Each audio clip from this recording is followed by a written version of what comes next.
Alright guys, this is the last video for the week. This is about 11.9 inverse functions. I'm going to get rid of graphs here. Don't really need to know the graphs of these things. So we're just going to, it's kind of a review section, so it won't take you that long if you know how to use your calculator. But just got to be, realize that when we're talking about inverse trig functions, they're written two different ways. You're going to see them written as the arc sine or the arc cosine, which just means the inverse sine of the function or the inverse sine of the function. So let's just kind of, so when you see this, I would rewrite it in a form you're familiar with, which is sine of -1 of x equals theta. So what we're saying, if I plug in a certain x, I'm going to get an angle out.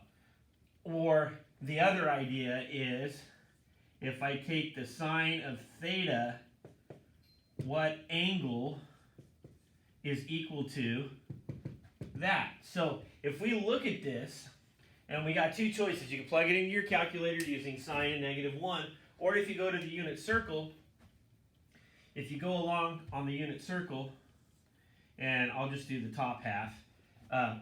If we go, this is pi over 2. If we go to our 30, 45, and 60, and we look at our values here, root 3 over 2 and 1/2, I want to do 45, and then this one's 1/2, and root 3 over 2.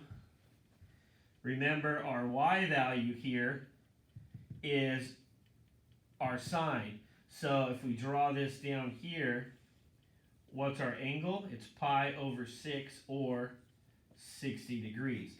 So all we're really saying is what theta gives you root 3 over 2. And if you plug it into your calculator, you're going to get out 60. So theta is equal to pi over 6. No, this is pi over 3, guys. Sorry. Pi over 3 or 60 degrees. So again, what theta has a value of root 3 over 2. And so then you just find it on the unit circle, or you plug it into your calculator using this function right here. All right, so let's look at this one over here. Let's rewrite it again.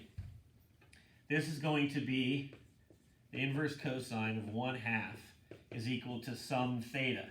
Well, that means the cosine of theta is equal to 1/2. What's that theta? Well, let's redraw it here.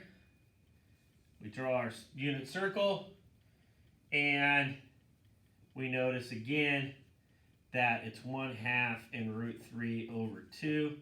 And so right here, we have a pi over 3 value. So theta is equal to pi over 3 or 60 degrees. Okay? So again, you can plug it into a calculator like we've done before. You can use your unit circle, but the idea is that there are cosine and cosine, inverse cosine, they're the same thing. Different ways to look at it.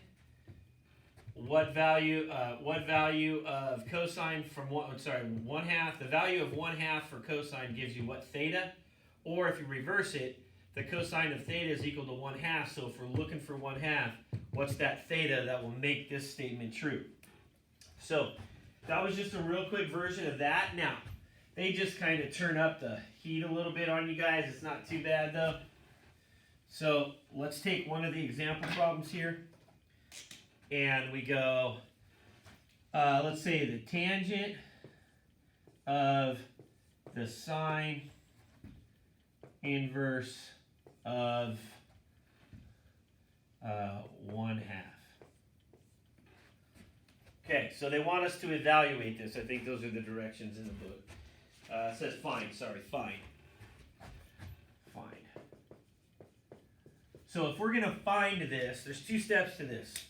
First one, let's find this part underlined in red. That's step number 1. And then the third part will be evaluating here. So we're saying the sine of -1, the inverse sine of 1/2 is equal to some theta. Well, if we want that, that means that theta is going to be equal to, if you know your unit circle, we're down here, at root 3 over 2 and 1/2. So we're at 30 degrees. This is 30 degrees, or pi over 6. Or if you use your calculator, you can plug it in. So now we're really saying that this here is equivalent to 30 degrees. So now I've got the tangent of 30 degrees. So what's the tangent of 30 degrees? It is going to be y over x. Don't forget that when we're dealing with a tangent on the unit circle, it's y over x, which makes it really, really easy. Our y value is 1/2. Our x value is root 3 over 2. And then if you flip them around to multiply, you get 2 over root 3, which gives us 1 over root 3. Or if you simplify it, root 3 over 3. That's my answer. So step number 1, find the angle that goes with it. Step number 2, find the value of the tangent. So we've got to work inside out. Parentheses first, then work outside. That'll be it for today, guys.